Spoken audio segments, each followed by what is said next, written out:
अस्सलाम वालेकुम दोस्तों, कैसे हैं आप।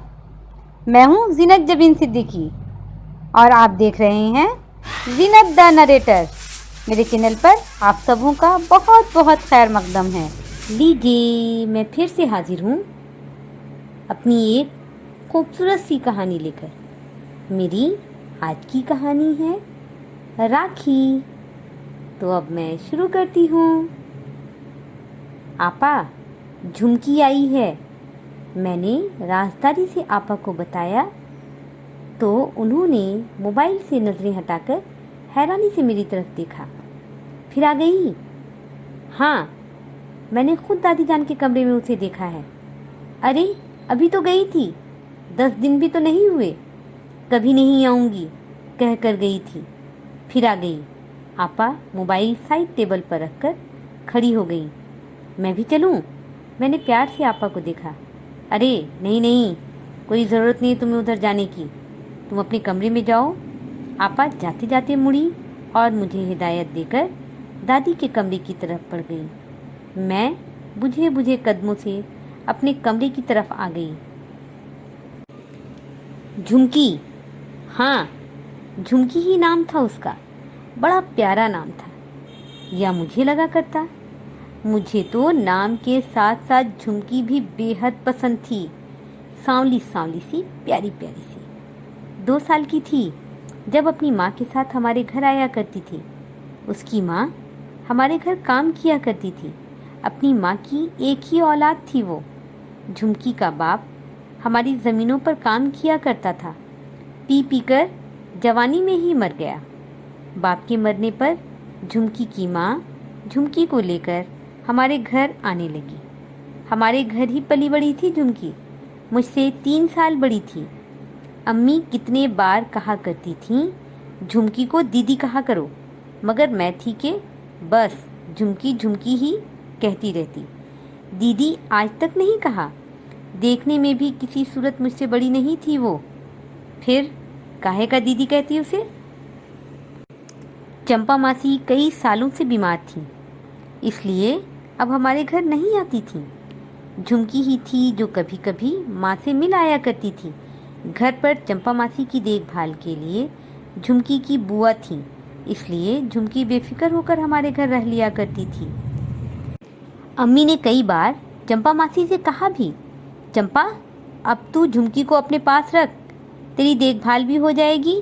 और हाँ देख, तू पैसे की फिक्र मत करना, झुमकी चली भी जाएगी तो हम लोग पैसे भेज दिया करेंगे। अरे नहीं नहीं भाभी, झुमकी को अपने पास ही रहने दो। गांव जाएगी तो उसकी शादी किसी पीने वाले से ही हो जाएगी। मेरे गांव के सारे लड़के नशा करने वाले हैं। देखने में झुमकी अच्छी है, किसी का दिल आ गया तो मैं अकेली जान क्या करूंगी। अगर झुमकी की शादी किसी नशा करने वाले से हो जाएगी तो मेरी तरह 1-2 बच्चे की माँ बनकर बेवा हो जाएगी। चंपा मासी रो देती, बस कर, अब रो मत, अल्लाह ना करे झुमकी के साथ ये सब हो। मैं अच्छा लड़का देखूंगी झुमकी के लिए। अम्मी चंपा मासी को दिलासा देकर चुप करा देती।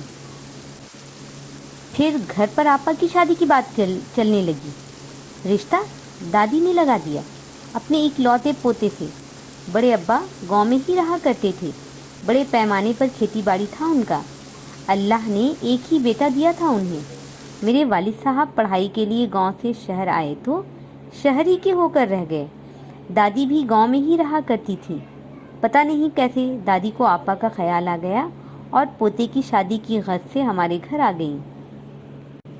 दादी के साथ साथ आसिफ भाई भी हमारे घर ही जमकर रह गए। अम्मी अब्बू भी आसिफ भाई को दामाद बनाने के ख्वाब देखने लगे। आपा भी खुश थी, मगर आसिफ भाई की नज़रें झुमकी पर टिक गई। जिधर झुमकी उधर आसिफ भाई की नज़रें। झुमकी ने ये बात सबसे पहले आपा को बताया। आपा तो चढ़ी दौड़ी झुमकी पर। शक्ल देखिए अपनी, कहाँ आसिफ और कहाँ तुम। झुमकी शर्मिंदा होकर रह गई। 1-2 दिन बाद झुमकी अम्मी के पास भी आसिफ भाई की शिकायत लेकर गई। मासी, आसिफ भाई। झुमकी झिझक रही थी। क्या हुआ आसिफ को? अम्मी परेशान हुई। कुछ नहीं, झुमकी सर झुकाए आ गई। क्या कहती क्या न कहती समझ नहीं आ रहा था उसे, मगर उस दिन तमाशा हो गया जब झुमकी आसिफ भाई को देखकर छत पर कपड़े की बाल्टी छोड़कर भागी थी। आगे आगे झुमकी और पीछे पीछे आसिफ भाई। जाने कैसे आपा की नज़र उन दोनों पर पड़ गई। आपा ने लपक कर झुमकी को पकड़ लिया। ये सब क्या है? उन्होंने आंखें निकाल कर पूछा। आसिफ भाई से पूछें। झुमकी ने सर झुका लिया। मुझसे क्या पूछें, खुद ही मेरे पीछे पड़ी रहती है, आसिफ भाई ने शिकायती लहजे में आपा से कहा। तो आपा झुमकी का हाथ पकड़े दादी के कमरे में आ गई। फिर आई झुमकी की शामत। दादी ने तमाचा लगाया, अम्मी ने बुरा भला कहा, आपा ने भी खूब दिल खोल कर इज्जत उतारी उसकी। बात अब्बा तक पहुंच गई। अब्बा का हुक्म हुआ, चंपा के हवाले कर दो इसे। रात खाना भी नहीं खाया उसने। मैं हैरान थी। धीरे से झुमकी के कमरे में आ गई। मुझे देखकर झुमकी और रोई।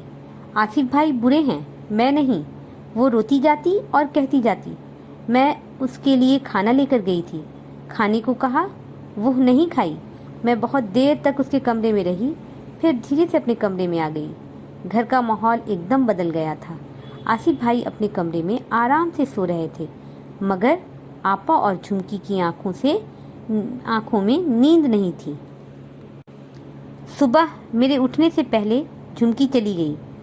दादी जान की मलामत, अम्मी की झाड़, आपा का मार, सब बर्दाश्त किया उसने। फिर चली गई, कभी नहीं आने के लिए। उसका कमरा खाली था। उसके कपड़े, चप्पल सब पड़े थे। वो नहीं थी। 2 दिन सब चुप चुप रहे, फिर सब अपने अपने काम में मगन हो गए। मगर आज 10 दिन बाद वो फिर से आ गई। हाँ, झुमकी ही थी वो। मैंने खुद उसे देखा और भागी भागी आपा को बताने आ गई थी, मगर आपा का हुक्म था अपने कमरे में रहो। मगर कब तक? मैं उठी, कमरे से बाहर आई और धीरे धीरे दादी के कमरे की तरफ बढ़ने लगी। मैंने धीरे से पर्दा हटाया तो हैरान रह गई। झुमकी ही थी, बनी सौरी सी, खूबसूरत सी। हाथ में पूजा की थाली थी जिसमें राखी की डोरी पड़ी थी। झुमकी, मैं खुशी से चिल्लाई। अरे तुम कहाँ थी? देखो मैं आ गई। आज राखी है ना, इसलिए राखी लाई हूँ। आसिफ भाई को बांधना है। ज़रा जा, भाग कर आसिफ भाई को बुला ला, मुझे जाना भी है। माँ ने कहा था, जा आसिफ भाई को राखी बांधाना। झुमकी खुशी खुशी कह रही थी, मगर उसकी आंखें झलक गई। दादी ने प्यार से उसे गले लगाया। अपनी सफाई में कुछ भी तो नहीं कहा था उसने, मगर आज हाथ में राखी का थाल लिए सबको अपनी बेगुनाही का सबूत दे रही थी वो। आपा ने अपनी उंगली की तरफ देखा। आसिफ भाई के नाम की अंगूठी थी उसमें। धीरे से अंगूठी उतारकर राखी की थाल पर रख दिया। झुमकी के साथ साथ दादी और अम्मी ने भी हैरान होकर आपा को देखा। झुमकी, ये राखी का शगुन समझकर रख ले। आज से आसिफ सिर्फ तुम्हारे ही नहीं, मेरे भी भाई हैं। हम सबों को माफ़ कर देना, हम सब गलत थे। आपा शर्मिंदा थीं, जबकि झुमकी के चेहरे पर खुशी की लहर थी। अम्मी ने आपा को गले लगाया और दादी ने झुमकी को। मैं भागकर आसिफ भाई के कमरे की तरफ जाने लगी उन्हें बुलाने के लिए। तो मेरी आज की कहानी यहीं पर ख़त्म होती है। मैं अपने आने वाले वीडियो में एक ऐसी ही खूबसूरत सी कहानी लेकर हाजिर होती हूँ। तब तक के लिए मुझे इजाज़त दें। अपना ध्यान रखें, अपनों का ध्यान रखें। अल्लाह हाफिज़।